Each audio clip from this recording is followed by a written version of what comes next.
Hello guys, कैसे हो आप सब। In today's video we are going to talk about UPSC prelims tips. बहुत सारे ऐसे एस्पायरेंट हैं जिनको वो बार बार प्रीलिम्स का एग्ज़ाम देते हैं, बट वो प्रीलिम्स को अच्छे से क्वालिफाई नहीं कर पाते हैं, उनका बहुत ज़्यादा कम मार्क्स आ जाता है। तो आज हम लोग बात करेंगे कि किस तरीके से आपका फर्स्ट अटैम्प्ट में प्रीलिम्स अच्छे से क्लियर करने के लिए क्या क्या टिप्स होना चाहिए। मैंने और भी 2 वीडियो बनाया था कि मैंने अपने 2023 का प्रीलिम्स किस तरीके से क्लियर किया था। आपको बता दूं कि आप बहुत सारे ऐसे एस्पायरेंट होंगे जो सोच रहे होंगे कि मैं आपको क्यों फॉलो करूं। तो मैंने 2023 का प्रीलिम जो था, जो कि सबसे टफेस्ट प्रीलिम था, मैंने फर्स्ट अटैम्प्ट में क्लियर किया था। और साथ ही साथ मैं जॉब करता हूं, जॉब करने के साथ साथ मैंने प्रीलिम्स को एग्ज़ाम को फर्स्ट टाइम क्लियर किया था। और मैंने मेंस भी लिखा है। मेंस का रिजल्ट आपको पता है कि अभी तक आया नहीं है, जैसे ही आएगा मैं आपको अपडेट दूंगा क्या हुआ क्या नहीं हुआ। तो आप मेरा वीडियो देख सकते हैं, क्योंकि मैंने पूरे प्रिपरेशन के लिए 2 साल दिए हैं, साथ ही साथ मेरा और भी फील्ड का बहुत ज़्यादा एक्सपीरियंस है। तो इसलिए मैं ये चीज़ें आपको बता रहा हूँ, ताकि मैंने क्या किया था कि मेरा फर्स्ट टाइम में ही प्रीलिम्स क्लियर हो गया। और आपको क्या क्या गलतियाँ नहीं करना चाहिए, क्योंकि बहुत सारे मेरे ऐसे दोस्त हैं जो सिविल सर्विस में जा चुके हैं और बहुत सारे ऐसे हैं जो मेरे साथ इस बार मेंस लिखे हैं। तो मैंने सभी से बातें करके एक स्पेसिफिकली स्ट्रेटेजी बनाया है जो कि आप लोग के लिए है। तो चलिए देखते हैं। Doing away of UPSC prelims phobia, यानी यूपीएससी के प्रीलिम्स के जो फोबिया है बहुत सारे एस्पायरेंट के अंदर, वो फोबिया आपको ख़त्म करना है। फोबिया ख़त्म करने के लिए 5-6 बातें आज बताऊंगा। सारे बातों को आपको दिमाग में रखना है। अगर आप फ्रेशर हैं या फिर आप कई बार अटैम्प्ट दे रहे हैं लेकिन आपका प्रीलिम्स नहीं हो पा रहा है, तो उसके लिए इन चीज़ों को ध्यान रखना है आपको। और आप ये चीज़ एनालाइज कीजिएगा कि क्या आप ये गलती कर रहे थे। अगर आपको लग रहा होगा कि हम इनमें से कोई एक भी गलती कर रहे थे जिसकी वजह से मेरा प्रीलिम्स नहीं हो रहा था, तो आप कमेंट सेक्शन में ज़रूर कमेंट कीजिएगा। और नेक्स्ट टॉपिक किस वीडियो पे चाहिए आपको, वो भी आप बताइएगा। सबसे पहले आपको क्या करना है कि आपको एग्ज़ाम के नेचर को एक्सेप्ट करना है। एग्ज़ाम का नेचर जो है आपको एक्सेप्ट करना है कि इंडिया का मोस्ट टफेस्ट एग्ज़ाम है। आपको जब हम लोग क्लास 12 में थे तो उस समय हम लोग को ये बातें बताया जाता था कि दुनिया का सबसे टफ एग्ज़ाम आईआईटी है, नीट है। तो हालांकि आईआईटी नीट हम लोग को लगता था उस समय, क्योंकि हम लोग उस समय देखते थे, प्रिपरेशन वगैरह करते थे जेईई वगैरह का, तो हमें काफ़ी टफ लगता था। बट आफ्टर दैट जब हम आए यूपीएससी के फील्ड में, तो मुझे लगा कि यहाँ तो पूरा दुनिया ही पढ़ना है। तो मीन्स इसका नेचर को आपको समझना ज़रूरी है, क्योंकि ये नेचर, इसका एग्ज़ाम का नेचर जो है वाकई में टफ है ही। अब देखिए, इसमें लक का तो रोल होता ही होता है। लक का रोल मैं इसलिए कहूँगा कि मैं एक टीचर से पढ़ता था, और अब तो नहीं पढ़ता हूँ। वो मेरे क्लास 10th तक टीचर रहे। उन्होंने काफ़ी मेहनत किया था अपने यूपीएससी के लिए, बट उनका नहीं हो पाया। बट वो आज अच्छे जगह पे हैं, अच्छा अर्न करते हैं।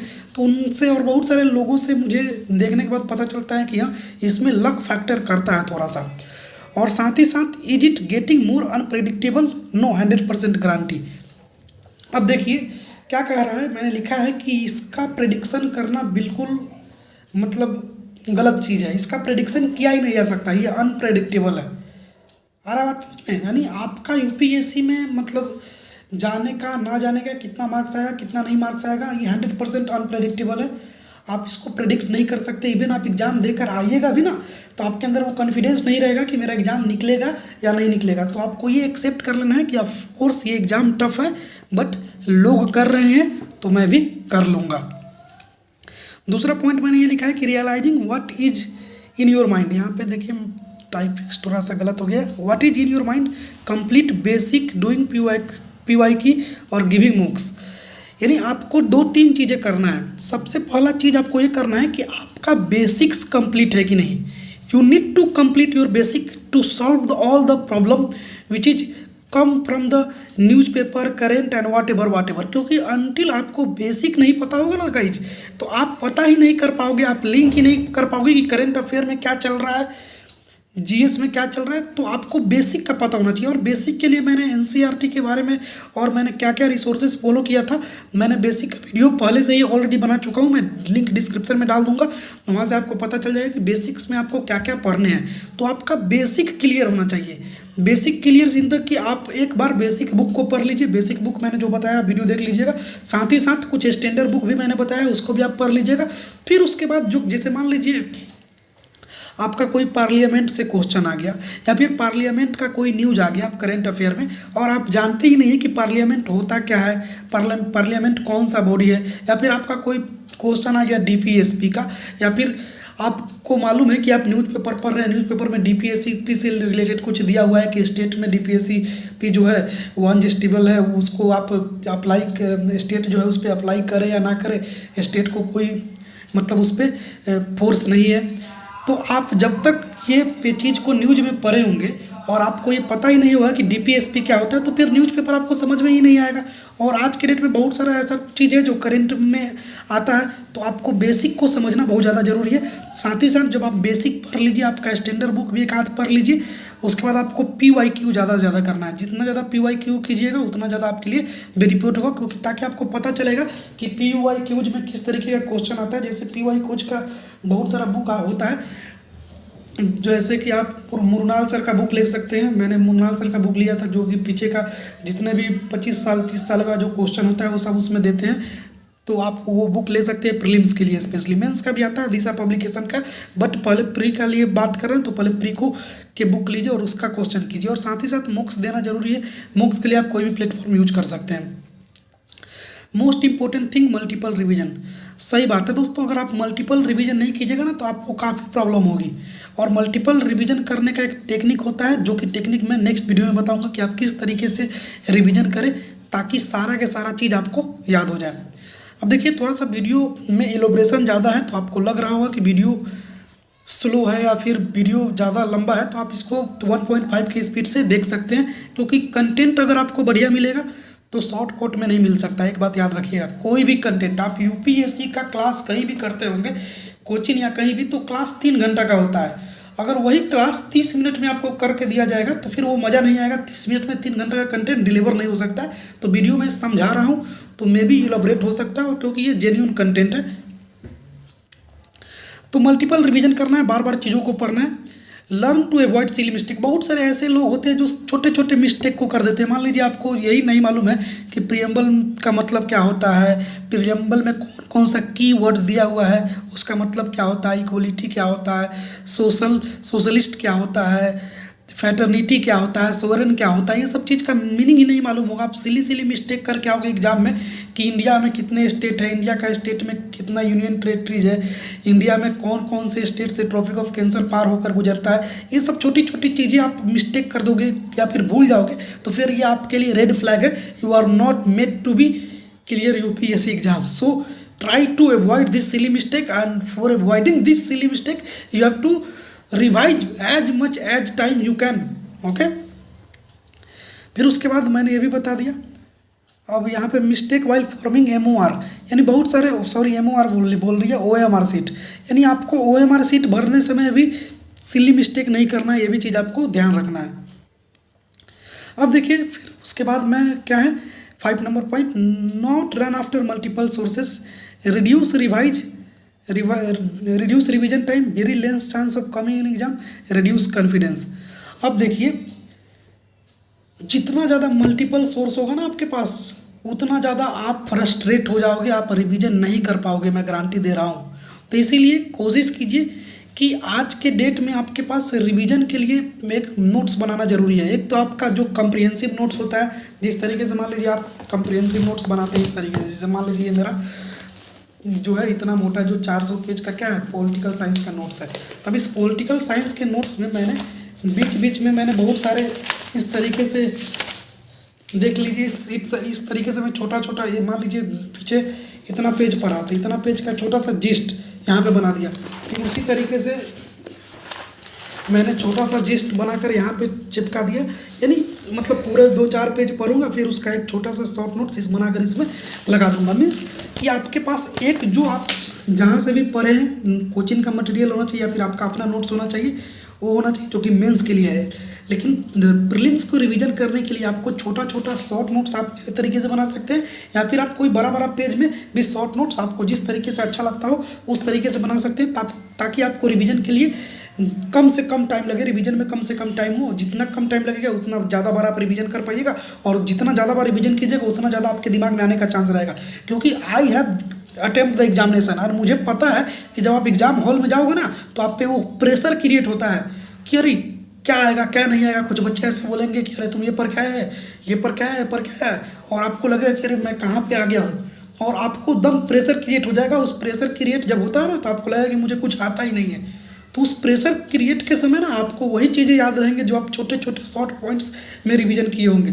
तो आपको उस पर ध्यान देना है।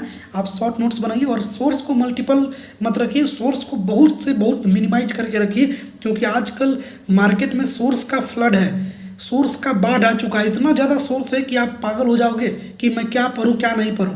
एक ज़माना था जब लोग को पढ़ने के लिए बुक नहीं मिलती थी या फिर उनको पढ़ने के लिए पैसा नहीं होते थे, बट अभी के डेट में फ्री में इतना ज़्यादा सोर्स भरा पड़ा है ना कि कोई बंदा फ्री में पढ़कर यूपीएससी क्लियर कर दे।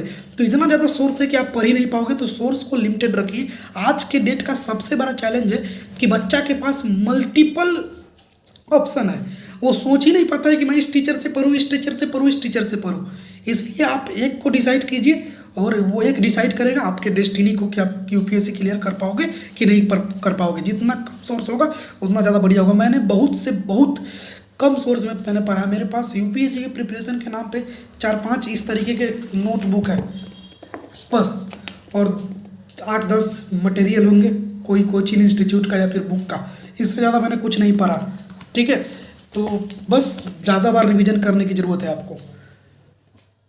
फिर उसके बाद आपका आता है do not leave anything that regarded as essential.